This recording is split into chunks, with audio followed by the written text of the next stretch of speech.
We have a lot of great content for you guys today. So I'm super excited, super honored to be hosting.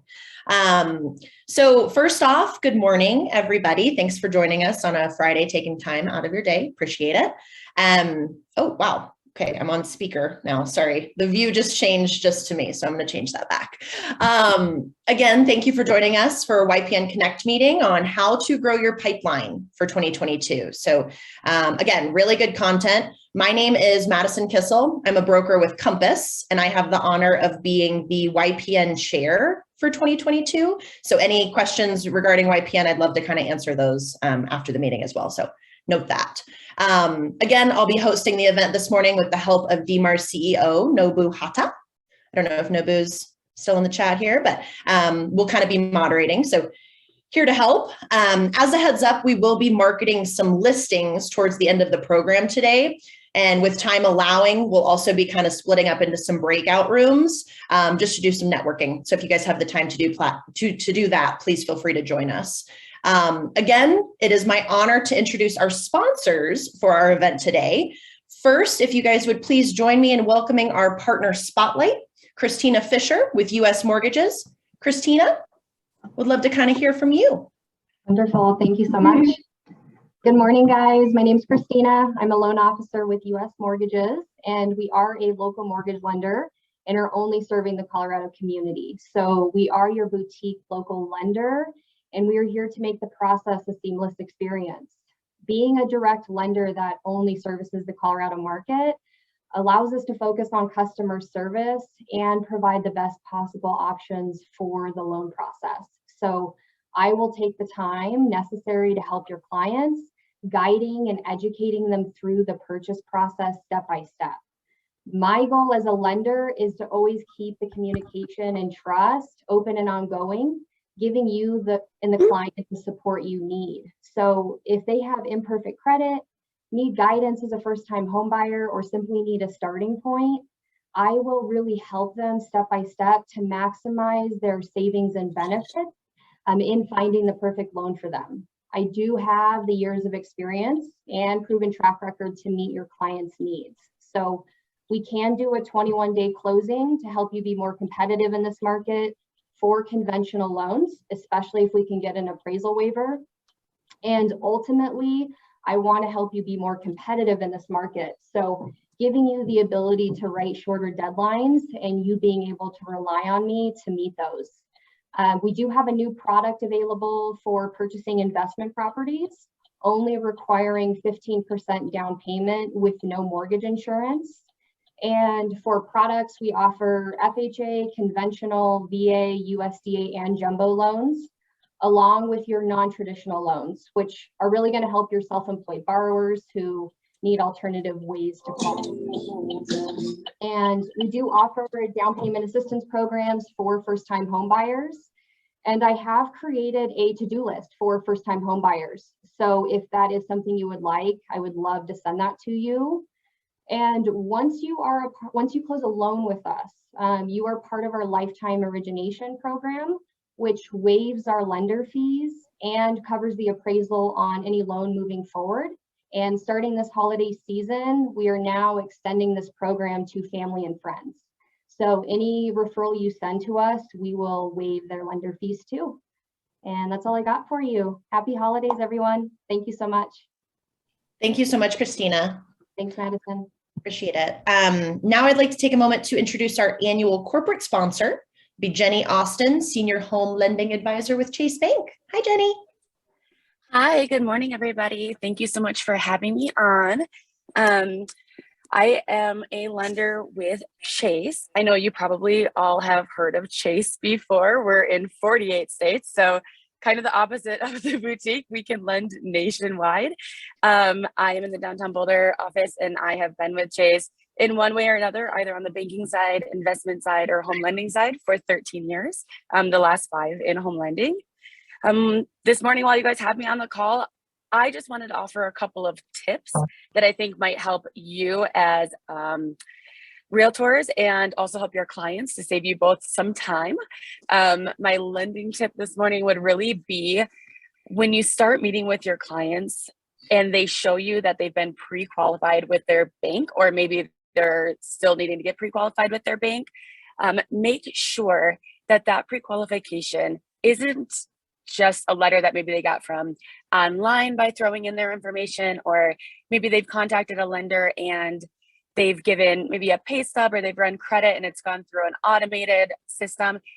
You want to make sure when your client gives you a pre-qual that it is an actual underwritten pre-qualification letter. When a loan underwriter, a human being, looks at your client's loan once they go under contract, they find a lot more than they would have just found. Say if we ran it through the automated system, maybe I said, here's what their W-2 is and here's their credit. An underwriter or human being is going to find so much more than that when they go under contract. I would suggest always working with a lender who is going to do the underwriting up front, like Chase. If your client is, out looking for a property with you, and maybe it's something that they can't afford, or they get excited about a property and you go under contract and then we realize, oh, there's a problem in underwriting, they can't have it. It's wasted your time. It's wasted your client's time. Your clients have gotten excited about something that, maybe might not be able to happen. So I would fully suggest get a fully underwritten conditional approval before you take your clients out shopping. Save yourself time, save them time. Chase can do that for them. Just make sure that it's actually underwritten. If your client loves their lender that they're working with, just give that lender a call on the letter and make sure that it wasn't just underwritten by the computer or just looked at by them. Make sure that an underwriter has looked at the pre-qualification for your client. So that's one of my biggest tips for saving you some time and saving your clients some time. My second tip would be ask your client who they're banking with. I'm sure you're suggesting to all of them to look at more than one lender. So maybe they've looked at a broker, ask who they're banking with. Over half of the households in the US have something with Chase Bank. So could be credit card, could be a savings account, could be investments with JP Morgan. If your clients are banking with Chase in any way, please be the expert, do them a service and ask that they look at our rates.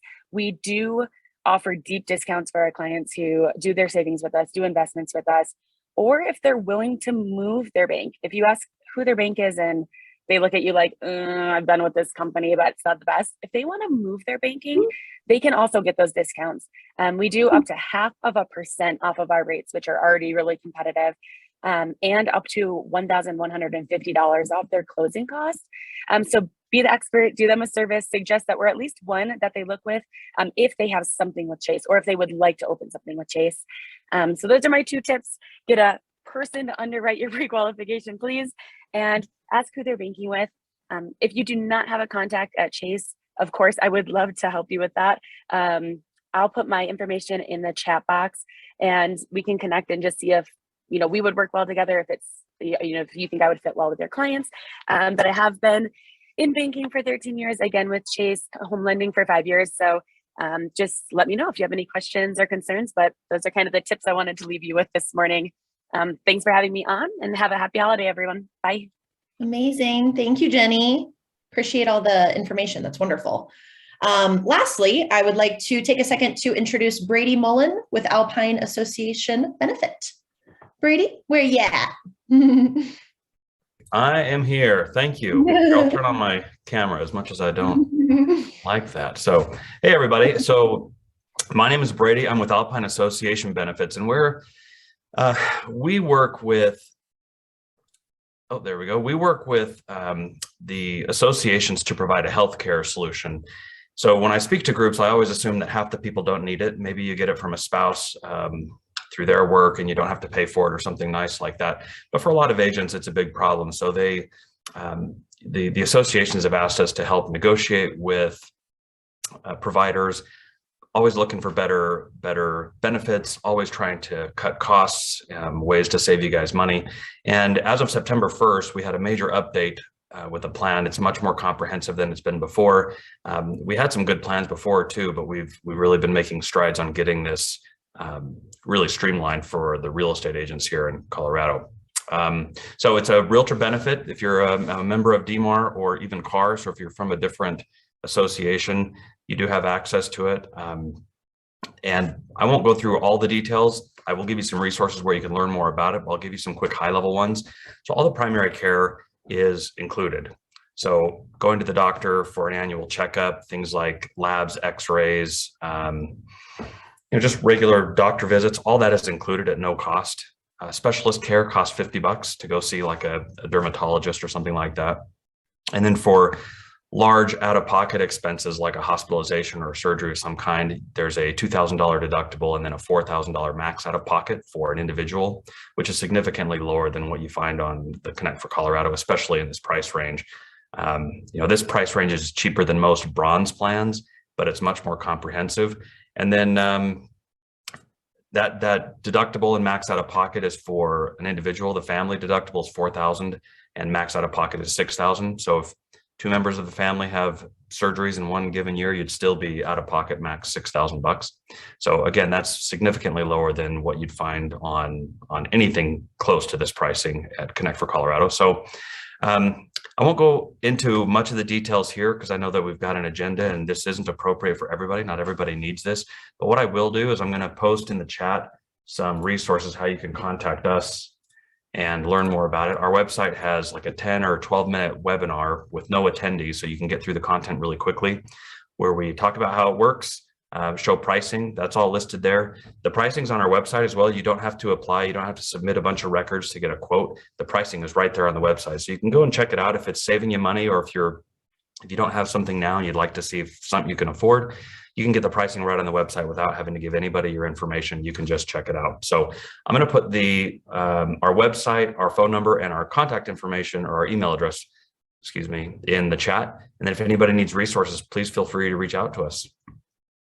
That's fantastic. Thank you, Brady. It's very good timing to hear from you. I will be reaching out. Very good. That'll be there in the chat, guys. So, well, wonderful. Thank you. Thank you, sponsors. Very much appreciated. Appreciate you being here. Let's get to kind of the bulk of our content today, guys. Last but not least, I am honored to introduce the one and only Stuart Crowell with Live Sotheby's. Hello, Stu. Hey, Madison. I'm really excited to chat with everyone here today. And I'm actually really impressed that it looks like 128 people right before Christmas are taking the time to build up their 2022s before this ship gets rocking and rolling. So kudos to all of you guys here. Yeah, let's do this. Let's do this. Awesome. Well, I'm going to brag on Stu a little bit. I've known Stu for several years, and just watching you grow your business has been incredible. So I'm honored to kind of be interviewing with you today. But let's just learn a little bit about Stu prior to. Stu is a distinguished top producing real estate professional, bringing an intrinsic passion to Denver real estate. Utilizing cutting edge marketing strategies, meticulous business practices, and unparalleled attention to detail. We'll be quizzing you on that, Stu. No, I'm just kidding. Stu has created streamlined methods that attribute to his repeated success. His vast insight into Denver's market trends allows Stu to consistently articulate and deliver upon his clients' objectives. Despite his flourishing real estate career, Stu makes time to be involved with community organizations as well.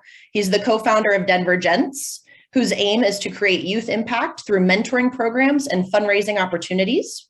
Outside of philanthropy, you can find Stu immersed in Denver's booming restaurant scene, catching a workout, or spending time with his wife and their adorable, I have to say, French bulldog, Denali. Am I saying that right? Yep. At their home in Mayfair.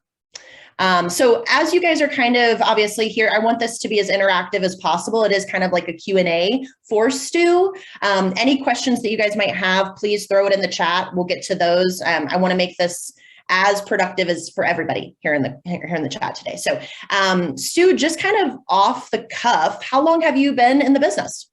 Yeah, so let's definitely make this as productive as possible for sure. And then I'll just echo what Madison said, like any questions, let's make sure they come up. I mean, this is kind of like the last sprint before the new year. And if you've been in the business long enough, you kind of know that this is a bit, hopefully a bit of a breather before what's ultimately going to be, I think, in my opinion, a very, very fast paced 2022. I've been in the business for 5 years. Sorry, I was getting some feedback there. And actually, Madison knows this because she was in the same office as me back in the day when I first started. So this is super fun. And I've got to echo kudos to you, Madison, because watching you grow your career is fantastic. So 5 years and now run a small team. I'm with Live Sotheby's in Denver. We're out of the Denver Tech Center office. So myself, my partner, we have one agent. and then a host of staff and people who help us, everything from marketing to web to media and creative, and our ops and our all of our admin. So yeah, we're excited. 2021 was fortunately a really great year for us, but lots of things on our minds approaching 2022 that I'd like to get into. I do think, just to kind of start that way in the conversation, I personally think that 2022, and when it comes to building your pipeline, is going to be a really pivotal year. We are at a place in the market where I think you're going to hear more from your clients who are concerned about I'm buying at the top. And if you've been in the business in the front range for I guess the past 5 years, like I have, or longer, you've heard that every year, kind of louder and louder. At least I have. I think this next year is going to be the loudest, meaning there's probably not a single buyer you'll represent in 2022 who isn't worried that they are going to make a huge investment in Denver real estate that will then pan out, bottom falling out, kind of, issues with their equity, issues with their payment, issues with their affordability, because of all of these trends in inflation and all these trends we're seeing on kind of a macro level that have people, I think, starting this year a little bit more anxious about their own personal financial situation, even if they are high earners or high net worth individuals, than before. So I want to jump into that because I think that's going to be critical as we aim to build our pipelines and ultimately assist our clients and give them the best directives we can when they're making big decisions on purchasing or selling their real estate. I love that. No, and I think too, obviously today's conversation is how to build your pipeline and how to separate yourself, right? There's how many thousands of realtors in this industry, but how to separate yourself, that helps the pipeline. What I think, Stu, you've become really, really, really good at is I make the joke, but it's kind of being the smartest person in the room. If you are there to add value and educate your client, that's building your pipeline. That is not forgotten. So I love that. Do you have specifics that you kind of want to dive into before I kind of ask any other questions on that? Because I'm curious. I think like just drilling down on that a little bit more, like you're going to need to have a talk track to get through a lot of, whether it's converting a client on the phone, meeting a new referral, showing a new prospect you met at an open house for the first time, or taking a listing appointment. Like, there is going to be a lot of emphasis on the conversation around, is this a good decision for me to make right now, whether buying or selling? And it's a question that always comes up. But again, I'm hammering on this already, but I think 2022 is just going to make everyone have a little bit more caution. You're going to have to develop your own talk tracks. You're going to have to get confident answering the question about, is this a good time for me to make this decision and why? Right. And so the best agents are already the ones who have, market knowledge that is hard to, you can't just find on Zillow, and you can't just look at houses that, deep market knowledge about neighborhoods you work in, areas you think are trending, areas, developments are happening in. And really, I think from a broader level, like just getting a little bit more enmeshed in, what our Chamber of Commerce is doing and what kind of companies are coming into the city, what potential rezoning scenarios are happening, where developers might move to next, or things of that nature are going to be really, really important to talk to, not because your clients necessarily have those exact goals, but you need to be ahead of the ball and have those talk tracks when it comes down to, the inevitable anxieties that buyers and sellers are going to have in the new year. And just think about like the media cycle we're in right now. Let alone like the pandemic and COVID and things like that, but we're getting into, midterm elections will happen next year. There's a lot happening with obviously inflation, and that's the kind of new one that, the last 60 days or so, the media's talking about nonstop. The stock market, what's happening, and, a lot of anxieties there, crypto, like all sorts of things that people are just distracted and a little bit frazzled and a little bit, I think I've seen it. I don't know if you've seen it, Madison, in your own clients, but to end the year, people are already kind of getting in that headspace of, you know what, is this a good thing for me to do and why? Are you seeing that? Absolutely. Absolutely. And I think it's, being educated and overcoming those objections where you're coming from a place of value and knowledge, because anybody can show a home, right? Yeah. Like that's not the difficult part here. The difficult part is making sure that when they have any question whatsoever, really regarding anything, I kind of want my clients to be coming to me. So I love that. I think that that's huge. Oh, I think we might have a question in here. Oh, perfect. Okay. Thank you, Nikki. I guess just firstly, as we talk about pipeline, right? The pipeline didn't just open yesterday. So and you've been in the business for 5 years, but you started somewhere. So when does your like lead capture, I guess, kind of begin? How do you have that as systematic? Is obviously there's going to be some organic, methods with that as well. But do you look at your year, coming into 2022 and say like, okay, I personally do. I have, kind of my hot list. I'm a ninja girl. So I have my hot list, I have my warms, but how do you cultivate those? How do you kind of, stay in touch? I mean, personally, I'm probably going to be reaching out to all of my folks. I have a scheduled email already started, but I'm going to be reaching out to them right after the first of the year with my predictions of 2022 with, all of these things. And it's a really authentic way to touch them, right? Without coming like, hey, are you ready to buy or sell your home?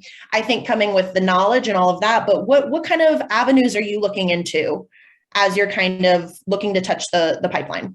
You're the queen at building those pipelines and following up. So kudos. I think 2022 in general is all going to be about systems. Like the agents who have these systems, and are able to answer the hard questions, but who have the systems are going to continue to win. And that's because this world's just getting more and more fractured. I think there's just a lot of noise in the world right now. And so the agents who can kind of weed through and go an inch wide and a mile deep with their strategies and not get too distracted and not get shiny object syndrome and stay in the lanes of what they know will build their businesses through systems are going to be most productive. And, I think a lot of real estate agents are fantastic, charismatic, caring people who have a ton of energy. What we tend to not do well is systemize our businesses and repeat those systems enough to have a long timeline to see, okay, this worked. I know exactly how it worked. I know the inputs I had to make it work. And then go back at the end of the year and review those things. And so off the bat, like getting into maybe this topic, I would say a really good best practice, if you haven't done so already, if you're doing your 2022 business planning, or if you need to kind of refresh on your 2022 business planning towards end of year, is to go back and look, like really take every transaction, or even if you didn't have many transactions, like every lead, every potential client you're working on, every active or warm person in your pipeline, and go, where did they come from? Track it back to its source. And once you have that number for your 12-month period, look at where those things are coming from.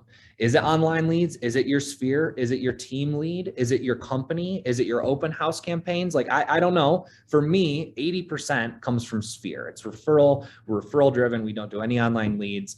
But I know that because we've tracked those numbers. And then what I can do is go deeper and go, okay, so out of those individuals, who are the people who are going to continue to refer me? And did I build other relationships on top of those that I know I need to cultivate, right? Did Johnny introduce me to Sally, who introduced me to Amy, who now Amy is one of my key referral partners, for example, right? I should know those things, and I should know where that chain came from, because then I can look at, what did I do to meet all those people? And let me just do that more instead of worried about all of this other stuff or investing over here or there.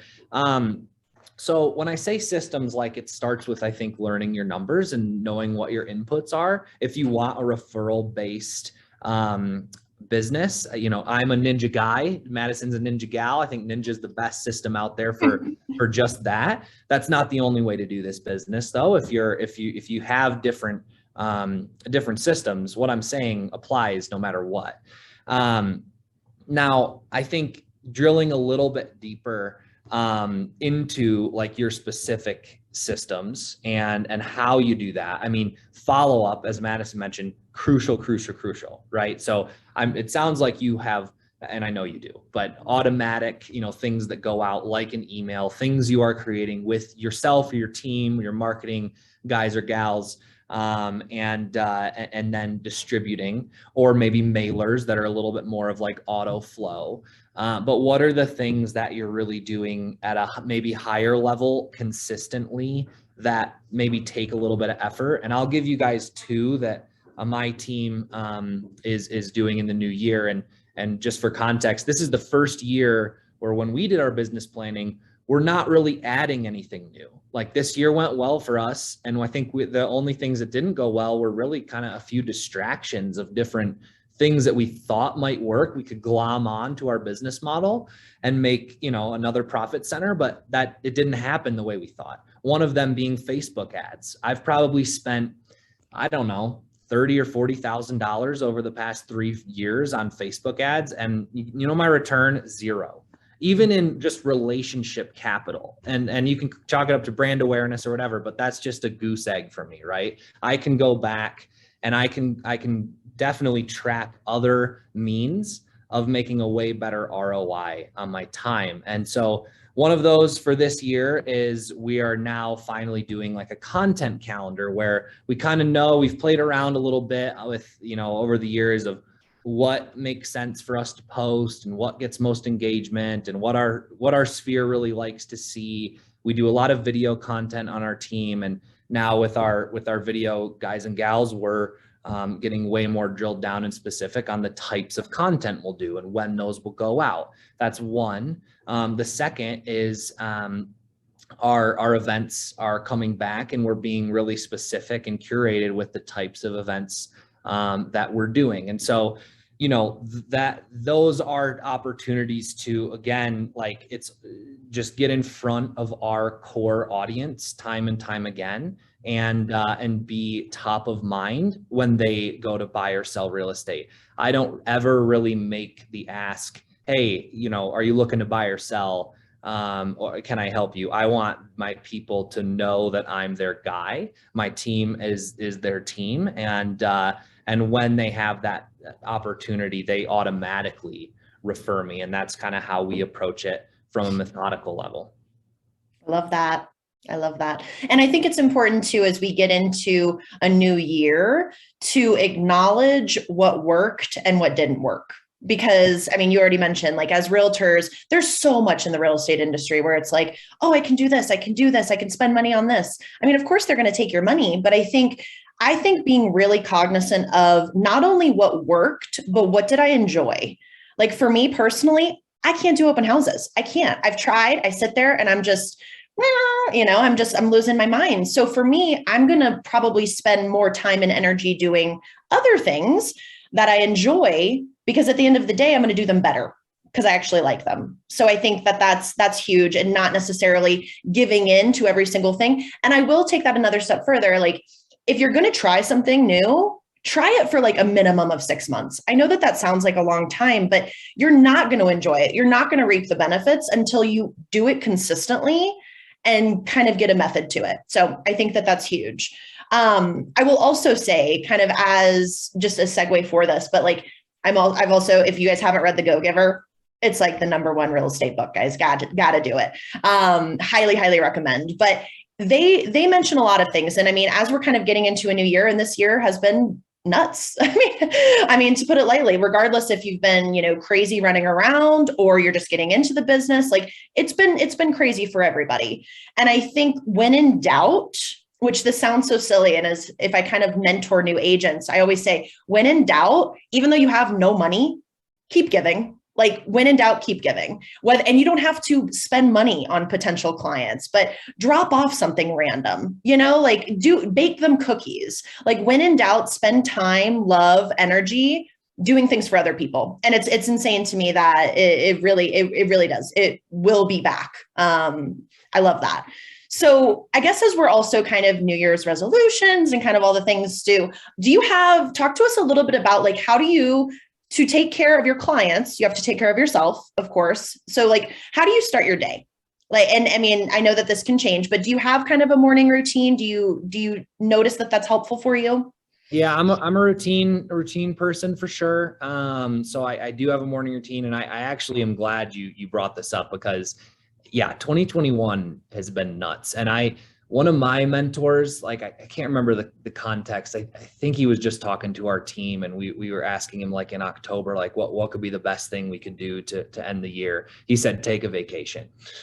I said, you're right. Absolutely. I booked a vacation that weekend. And it's really like really important that again, like I think I started the whole talk saying like this is sometimes, Christmas era is a good breather moment, and sometimes a reset moment, especially for metro area, Front Range. I think we have a lot of Front Range folks, less so the resorts because everyone's in town. But this is the time to kind of take a breather. And then in Q1, like you're going to get sucked in, you're going to get busy, you're going to get caught in the wheel. Take a day, take a weekend if you need it. You will serve your clients better doing so. But in the day-to-day level, for sure, a routine for me helps a ton. I am very routine driven. So it's usually, wake up early, I go to the gym. I kind of do some intention setting. We have a sauna. I like to sauna when I can, like 2-3 times a week in the morning, and then like cold shower, cook my breakfast, hang out with my wife, and then jump into my day. And I'm usually on the computer answering phones by 8:15, something like that. And so I try to get all that done before 8 so that I can be on, present, and ready to go. And when I kind of hit the office or the car or wherever it happens to be at 8 a.m., that's kind of like check-in time for me. If I just wake up and like hit the email right away or start answering questions or, do social media right away, I am less productive, even though I have more hours worked in the days where that happens, and I get automatically and immediately distracted than when I work less, but am more productive in those hours. And I'm sure you guys can relate. Like I'll have spurts of 45 minutes or 75 minutes where I probably get 2 days worth of work done, and I aim to create as many of those as I can in a week. And this year, I don't know if anyone echoes this, but I've worked less and made more than any other year. Don't get me wrong, I've worked quite a bit, but compared to the first several years, and I think this is what comes back to systems. When you really get systems drilled in, you do not have to be the anxious agent all the time. And you don't have to be running around worried about the next deal because your systems take care of themselves, and your inputs in order to make, good business happen. So definitely routine driven. But I would also say, I think the best agents that I look up to and aspire to be are very good at calming themselves down and just taking a breath, taking a beat, whether that is a day off or a week off or whatever, or it's just like some time in the afternoon to chill out for a second and realize that you're caught up in the frenzy. You're not creating the frenzy. The frenzy just created the way you lived your day. And that's really easy to get caught up in. So, we're in a time of insane multiple offer competition, insane price escalation, and appreciating marketplace. Sellers, very, very greedy. Buyers, very, very anxious. The market is going to do this just energetically, right? And you got to stay right here. Like that's your duty, I think, to your clients, is to be that even keeled. And I think that, whether it's having a routine or taking breaks and breathers along the way, or both like me, find that in 2022. I think that's huge. I make the joke to my clients. I say, I'm not just a real estate agent, I'm a therapist as well. And I think it's necessary because to have empathy with your clients in this market is so huge. They remember, I think there's a Maya Angelou quote. I can't remember it off the top of my head, but people will remember what you say. They'll remember how you make them feel. Mm-hmm. And I think when being a constant in this market for them, and I get it, and also just being encouraging, right? Buyers life kind of sucks.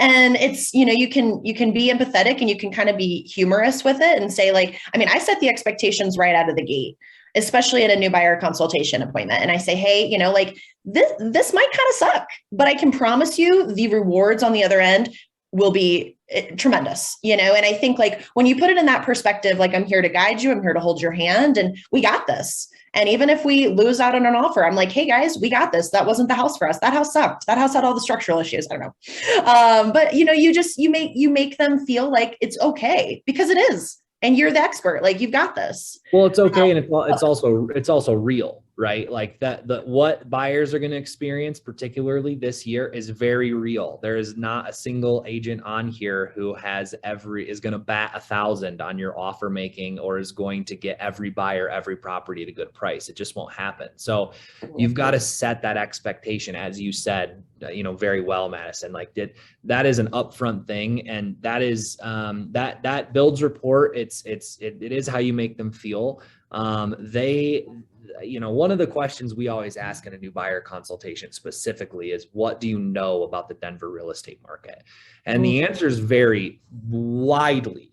And that's okay. It's very, very, very good feedback to get, because then you can kind of tailor that into, okay, well, if you're looking at this over here and we've got single family in Sunnyside, and, you expect to spend $750,000 and, it's your first time buy, I can then start to kind of create what I would say my suggestions are, and also give very, very specific advice to, here's what you're going to face out there.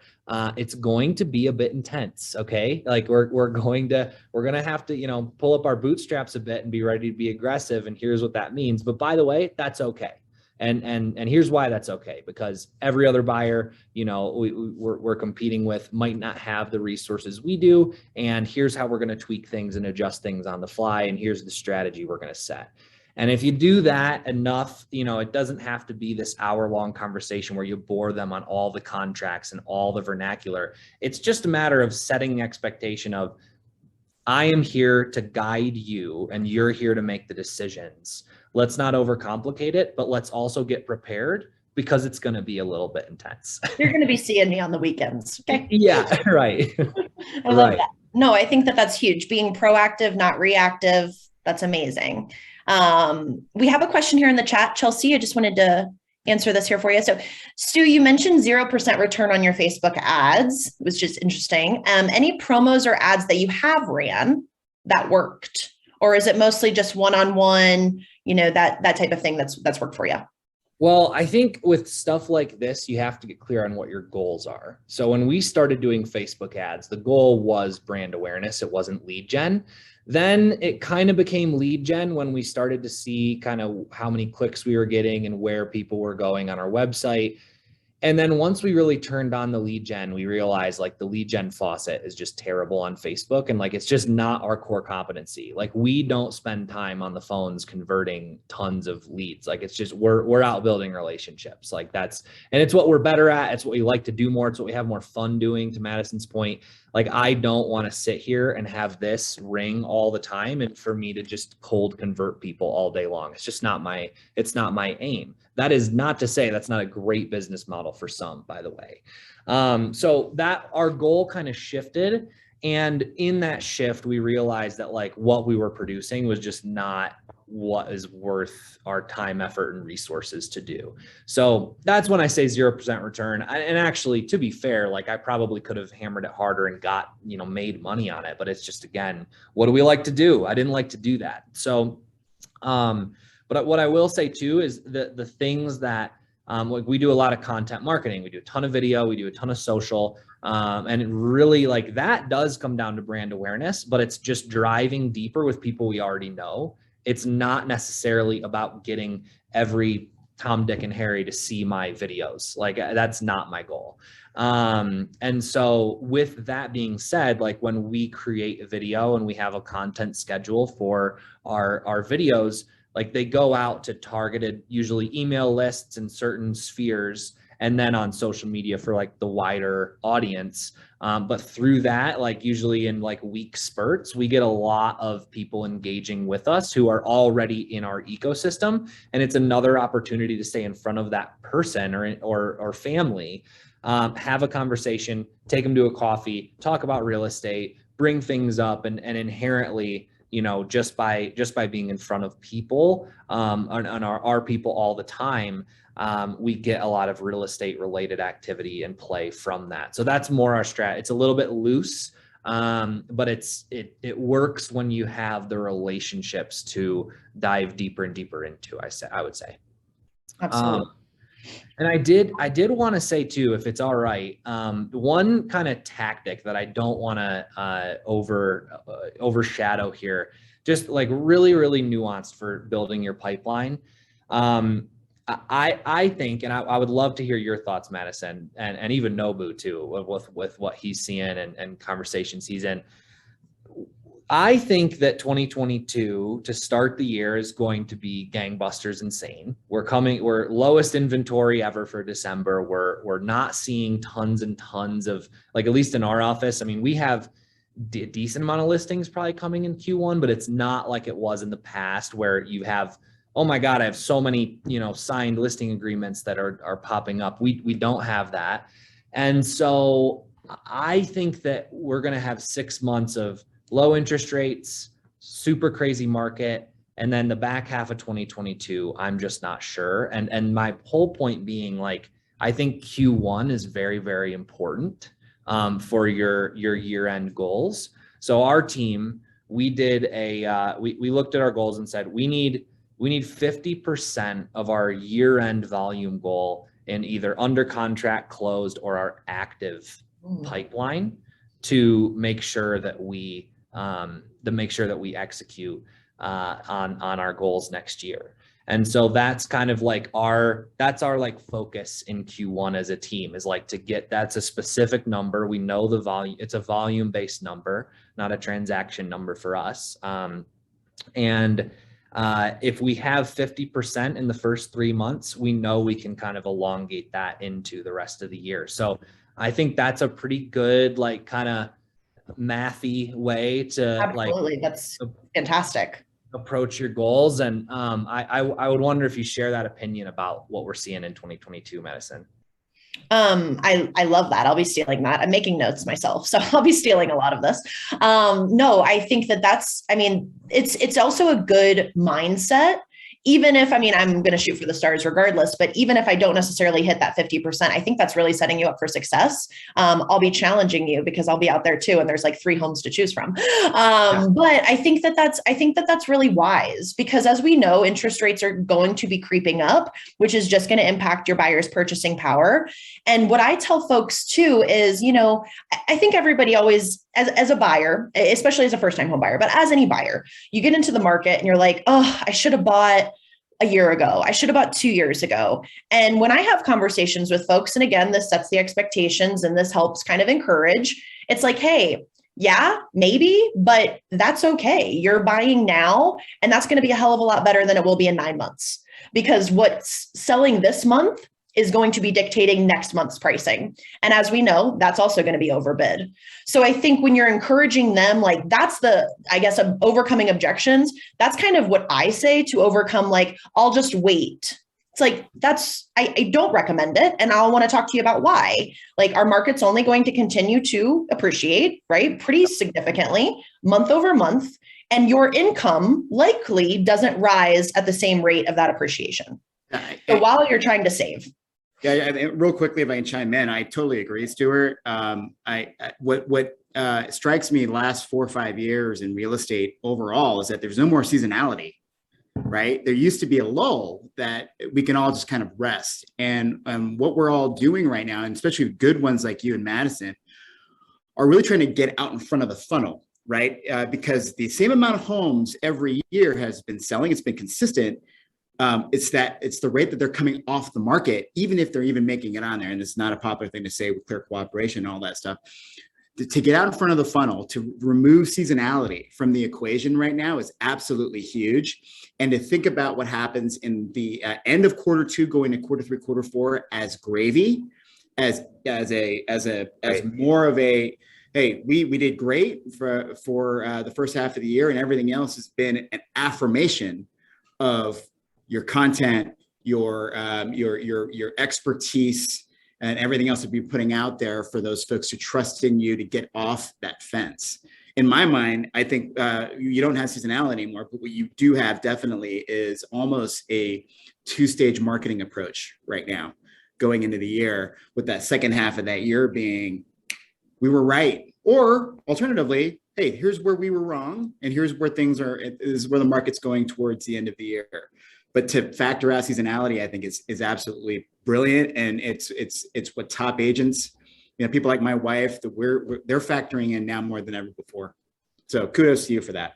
Super well said. I think that almost summarizes like what we were thinking when we sat down to make those goals without having arrived at that specific conclusion. And that's yes, I agree wholeheartedly. I also, if you guys didn't notice, what Madison did right there was her talk track, or at least part of it, right? For how she's going to answer these hard questions about the market. And didn't you feel good listening to it? I did. I felt like I want to buy a house right now, because if you can boil it down into, some of the stats and some of the details, that matter to your clients. Not every stat, not every detail is going to matter to every client, but if you can do that, then it just is going to give a release that a lot of that anxiety. And, frankly, on a long-term view, of course, Denver real estate looks to be still in the middle of the ball game, if that, maybe earlier. So, I do want to say too, on the topic of interesting talk tracks, I just personally think this is interesting. So I'll share it. So we're seeing for the first time in Denver, a contingent of higher income individuals, some younger, some not, selling a home and deciding to rent. And a lot of them are deciding to rent because they think that the market's going to correct, or they're renting because they think they're not going to live in Denver. The first people who think there's going to be a correction and are sitting on cash, well, rents went up, I think 10% or something like that. Nobu might have the specific number last year in Denver. So there goes, 10% of your purchase power, your rent power, housing budget power, overnight, and they'll continue to go up in the next year. If the market doesn't correct, that high income person became a proverbial high income renter, because unless you get a big cash infusion or you buy into a $1 million plus home at a very low down payment or something like that, and have a huge monthly, which some people can do, some people won't be able to do, that person just became a renter. So I talk to property managers a fair bit. I find good property managers to be a very good source of information that realtors don't come across a bunch, because they have to keep on their guidelines of occupancy, and they just have a bit more structure than we have to follow sometimes, because it's not a transaction, it's a reoccurring thing. And some of the property managers I spoke to said this year is the first year that we're seeing rents in like the 4,000 to 8,000 range regularly, becoming a thing where these folks are this demographic. They've sold a house, they have some equity, they think the market's going to dip. They're renting a single family home or a luxury condo or whatever.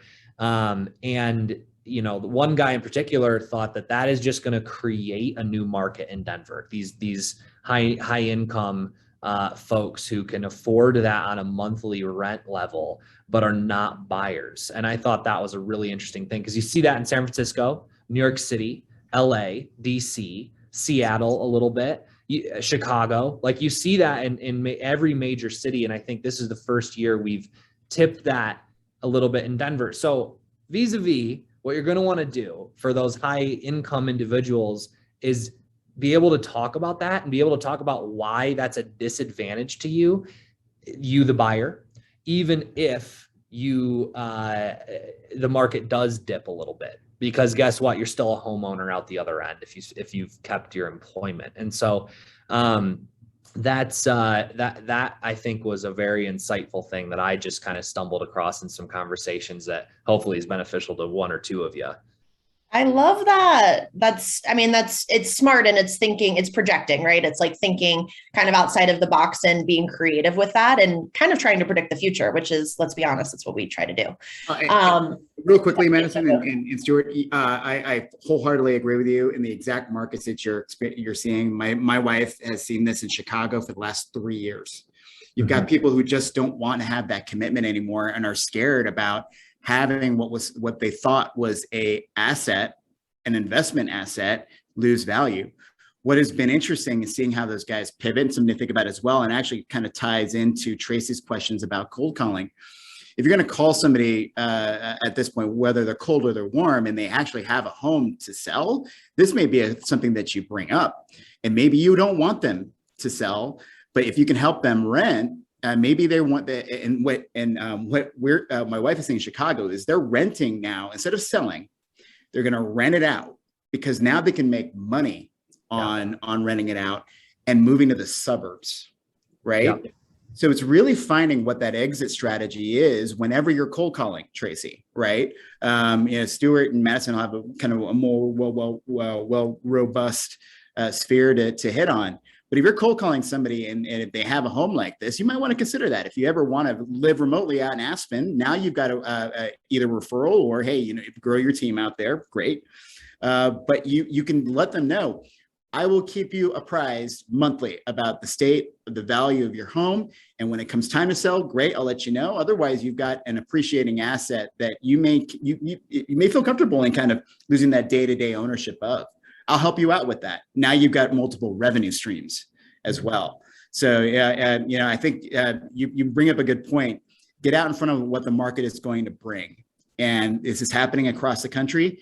Price-wise, we are in a market where prices are, at this point, they're exceeding Chicago, where my wife sells every day. So, revel in that right now and give people an exit strategy, because that's a big opportunity here in this market.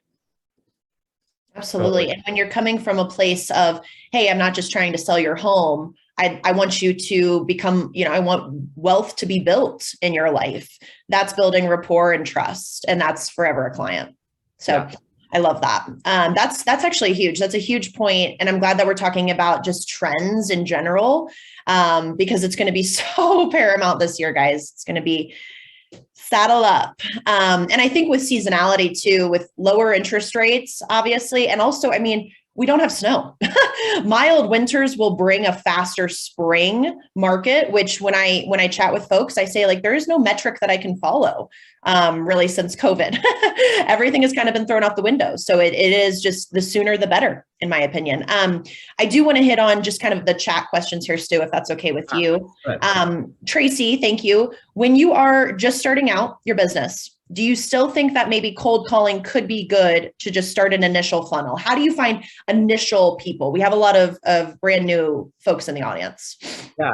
So I think when I first got going, I looked at almost everything I did like a really important unpaid internship, right? So whatever kind of business funnels I was starting, I didn't know if they would work or not. Everything can work. Okay. So cold calling can definitely work. Open houses can definitely work. Meeting people at coffee shops can definitely work.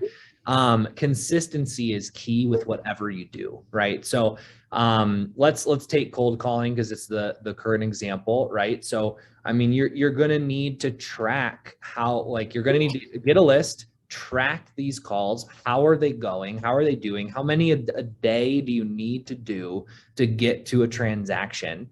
And then with that transaction, what is your goal? Are you converting them into a long-time client, or you just want to hit your call list every day and kind of gain, whatever nuggets you can from it? Either way is fine. That is really the key point. I don't think that there's any reason that now today cold calling is any worse of a strategy or better of a strategy than it has been the last decade. I think people, are certainly successful cold calling, but let's just jump to a different one. If it's open houses, right? And you're starting your business, maybe you've aligned with a team, maybe you have an office or befriended a couple, 3 agents who do a lot of listing volume, and you're going to hammer open houses in 2022. Well, be the best, like do those open houses really well, really learn that house, learn that neighborhood. And like, I personally think I would rather do that, because you can go in, you can be an expert, even if you don't know anything about real estate, you can study for a whole day and be a true expert on that home and that neighborhood. And that's all you really need to answer questions on anyway. And then you can actually get face-to-face with people, which I think the most important conversion is done face-to-face. We do a lot of our initial buyer consultations these days, or seller consultations even sometimes, on Zoom or on the phone, and that's fine. And that is a first conversion. But when they really become my client is the first time they meet me. And that's where, you got to show up, be yourself, be prepared, be very professional and ready to go. In an open house, that is compressed, because the people coming in, not all of them are going to be your clients, not even most of them.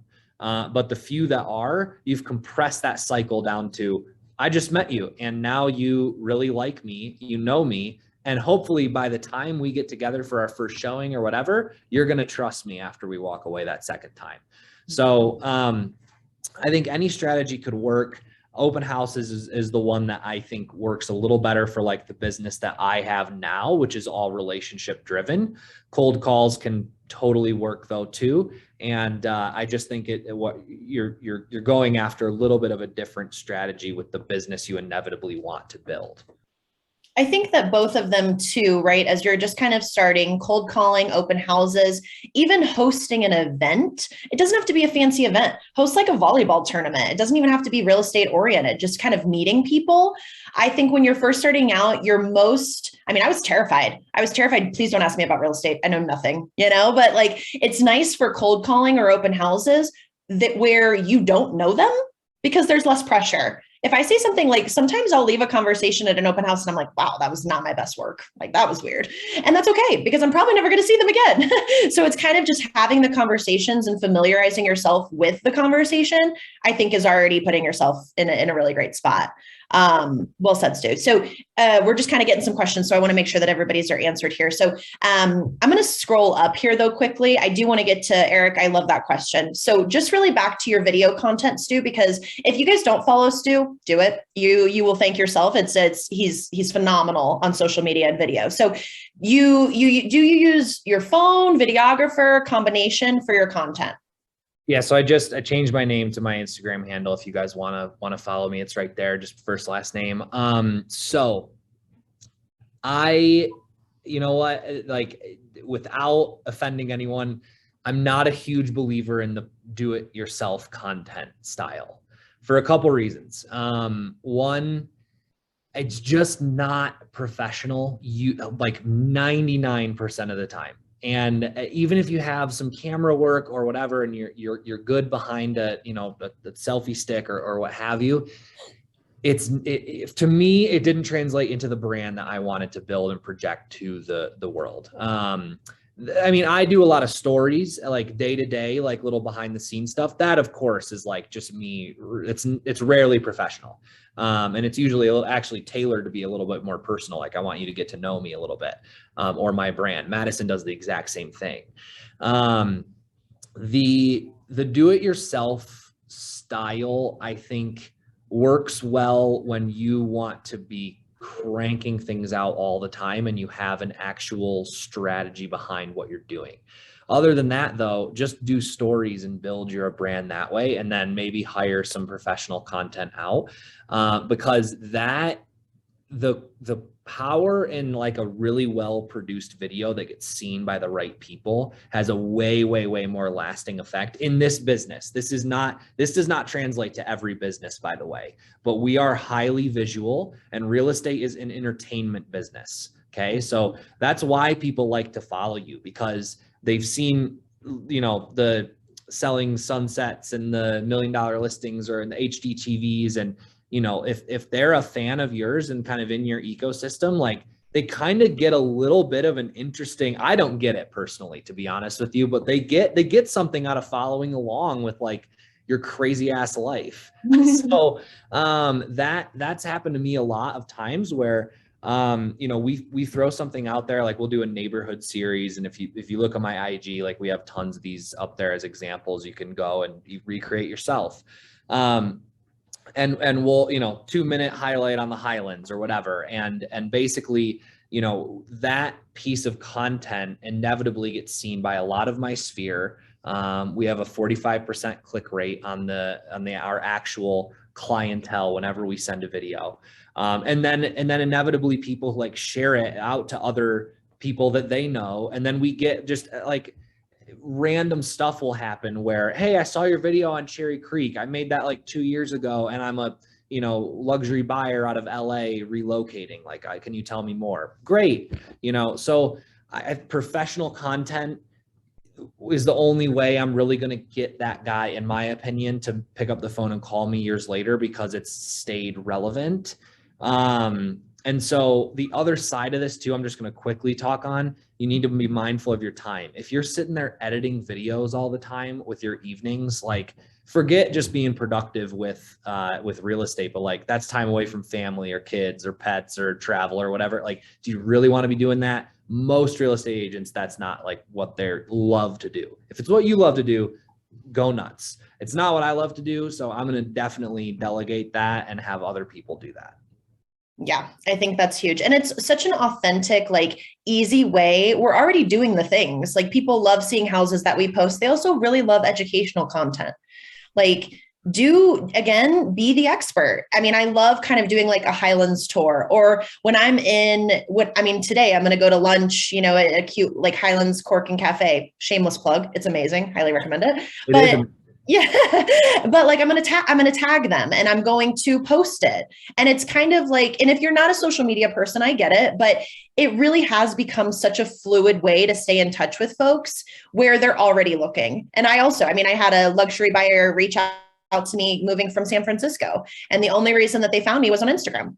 And it's because I hashtagged Golden Colorado. Like it's easy things that you can do that you're already doing. And I think it's also important to not overthink it. Just post the damn thing. There, you know, it doesn't need to be perfect. Okay, really quickly here. So thank you, Eric, early on in your career, what are kinds of things you would tell yourself that got you to where you are today? It's 1% better today. Like if you can do it today, you can. I'll also like when you have your first transaction or whatever, like I would just remind myself, like if I can do this today, I can do this every single day.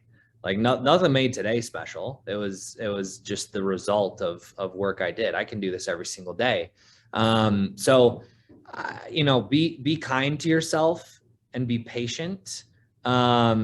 And if you've got a system and you know what your inputs are, like you're going to be fine.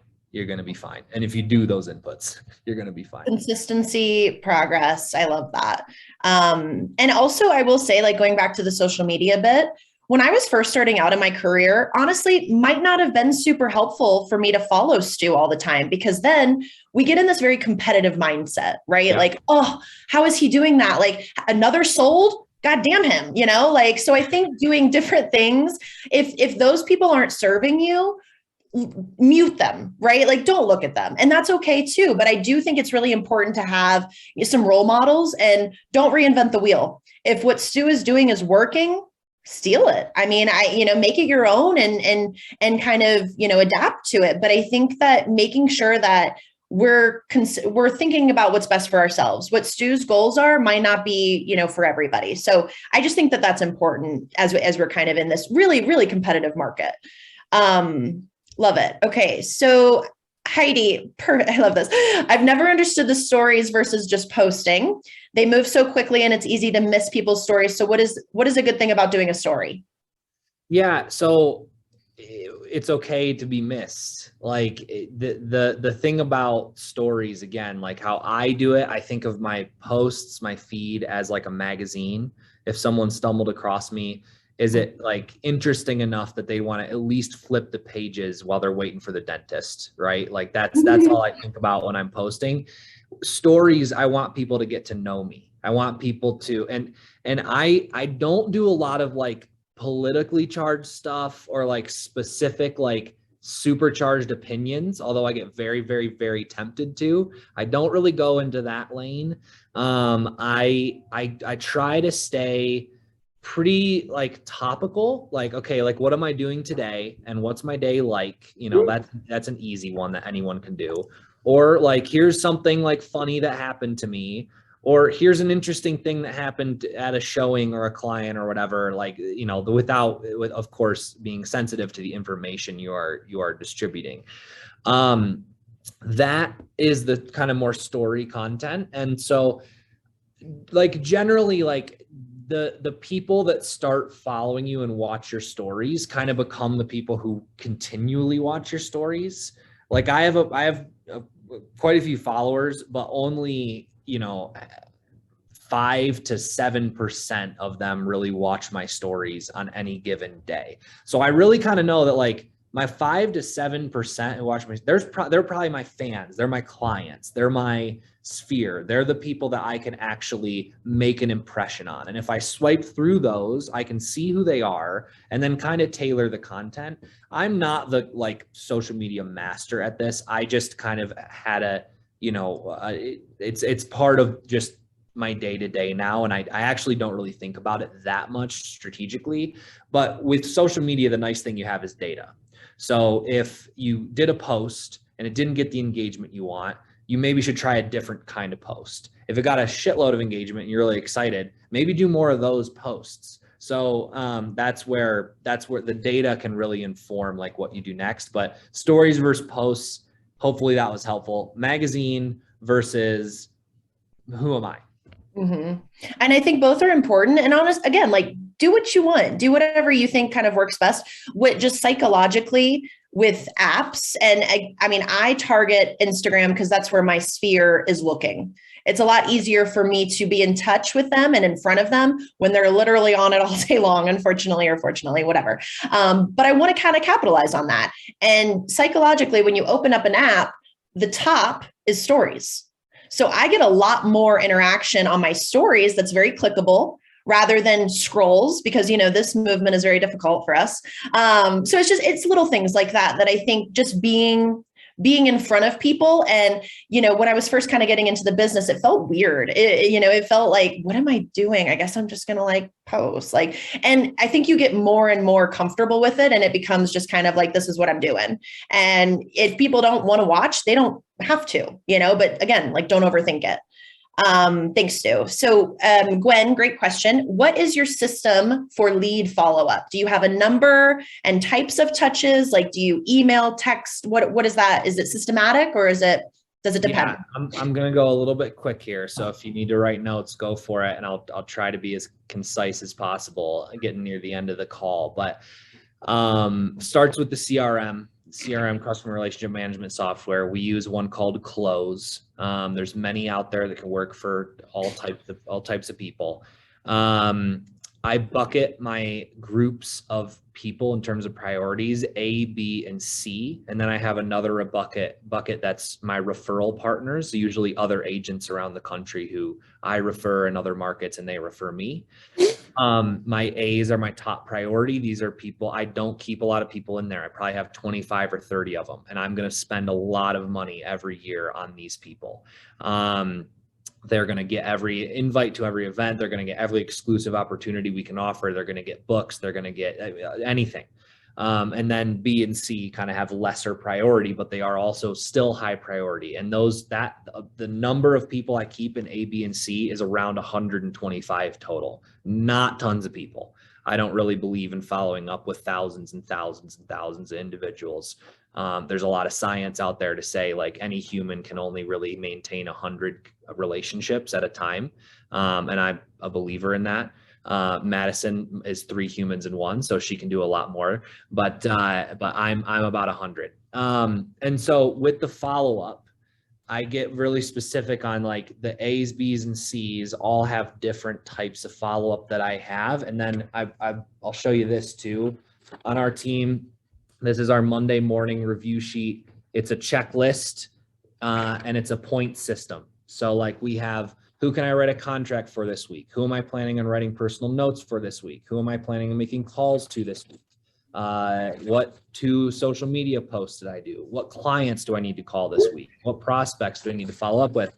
And all my team has one of these, and we need to accumulate 40 points every week, or else something bad happens. But usually we get more than 40, and that's the aim. And so I keep it like the A, B, and C people all have really automated follow-up, but then this helps me do the extra credit, which is the important thing to do, which is who do I need to keep front of mind, and who haven't I called? My CRM close again can feed me those people, and then I can make sure that I'm tracking and doing that. So again, I said systems is going to be the key part of 2022. I know that was a lot in like 2 minutes. But systems are going to be key in 2022 for the agents who are most productive. This is ours. It works for us and our business model. But that's where, it's a loaded question. So that was a loaded answer. I love it. That's great. I love the content. And just as we're kind of getting to the end of the call here, Stu, I want to make sure, is there anything that you think that we should know that we haven't asked that you'd really like to share with the group? Sorry to put you on the spot. No, that's fine. I think 2 things come to mind. One that we've touched on already. So consistency, right? And like, if there's a lot of new people on here. That's great. Like if you're going to do stories, do them consistently, like 3 times a week minimum, right? But then don't go and try to like be all things to all people. Like maybe you're not doing 10 cold calls a day or 15 cold calls a day. Maybe you're doing 5 stories a week or something like that. And like whatever funnel you want to go down. Again, I'm a way big believer, and I did this early on in my career and I still do it now, an inch wide and a mile deep. Like let's really be the best at the strategies we are doing versus try to dig a bunch of holes, not that deep, and really, you're going to end up serving people, but you're going to serve people at a lesser capacity if you do that. And real estate, I think, there's a huge attrition in real estate, right? People get out of this industry all the time. Feels like all they do is get into this industry, but that's not true. People cycle out as well. And that's partly why, like, you can end up just pinging across the room on a bunch of different strategies and not really have any meaningful staying power because you haven't dug it deep enough.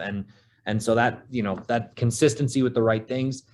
And then 2, like take a moment if you're especially like, if you're new, that's great. But if you've been in the business a little while, like take a minute to appreciate like the market we are in.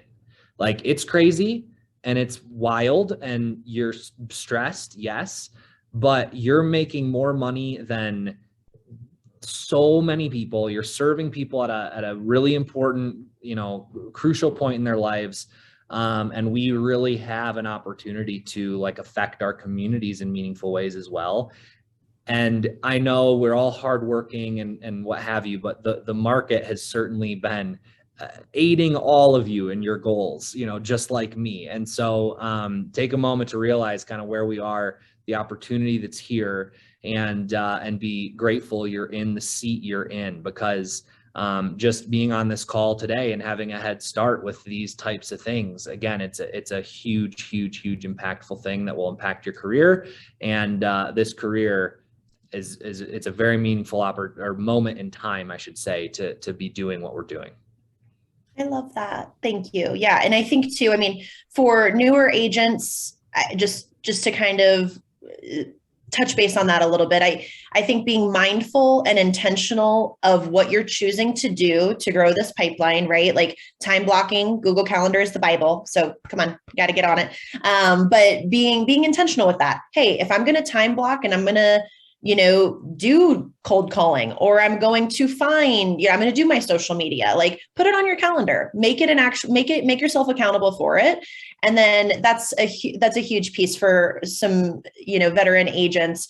Celebrate your success, because no matter what it looks like, it was successful.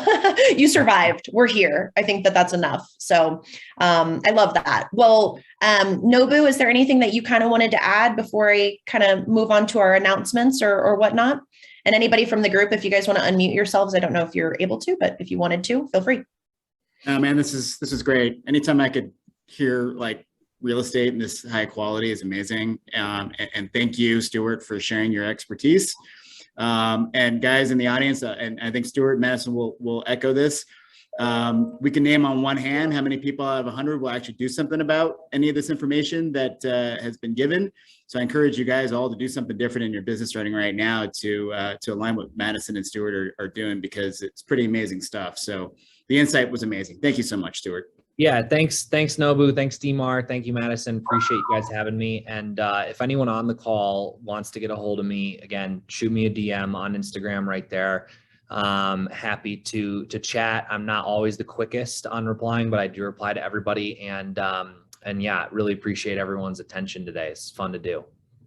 It was. Thank you, Stu. This was awesome content. I got a lot of golden nuggets, so I love that. Okay, so perfect. I just want to make a couple of DMAR announcements as we're kind of wrapping up here today, guys. On January 11th, just kind of marking your calendars, January 11th is the Economic Summit. Talk about some good info. It's newer agents, highly recommend, guys. Like, this will give you so much content to speak to and look like an absolute rock star to clients. So it's going to be virtual this year with Elliot Eisenberg, the bow tie economist. I love him, and some other powerful speakers. So please, and it's also 2 CE credits for attending. Hot damn. Okay, Julie. No, I'm just kidding. So register on the DMAR website. And then local economic updates, we have that January 14th, January 18th, and January 27th. Again, making sure you guys are the experts when it's going to be so massive. It will set you apart coming in 2022. So, and then also, very, very non-shameless plug, YPN, our committee, we are doing a powered lunch with an icon. And this lunch with an icon, I'm not going to name who they are, but it is huge names, major national icon. And that will be on February 15th. So stay tuned for more details on that. We'll be sending that out here shortly. I love it. I love it. Anything else from anybody, Julie, Nobu, that I can add? Nope, we just have a few properties to market actually today, which is kind of interesting and exciting. So Jennifer Costello is here with us from RE Colorado, if you want to turn it over to her. Awesome. And so I have 2 listings pulled up. I'm not sure if Crystal's on the line, but I didn't see a property address or an MLS number. So I just have Ed and Michael's. I think I saw Michael on the line. Michael, do you want to go first? What's happening, everybody? This is Mike Bruce, the DMAR Director of the Great North. I've got a listing up on 140th. It's the only listing on 140th, so if you do a quick search there. It is a beautiful 3-bed, 4-bath property. I don't know the square footage off the top of my head, but it's over 2,000. And it's still for sale. Went on the market on Friday, and we're looking for a good buyer. My current offer, the agent is in Mexico, not answering his phone. So we're looking for somebody who's actually working this weekend. If you're interested, have anybody that may be interested, please let me know. Mike Bruce with Keller Williams Downtown. Awesome. And I didn't have time to go through all the pictures, but I'll pull up the MLS number for everybody again, just in case.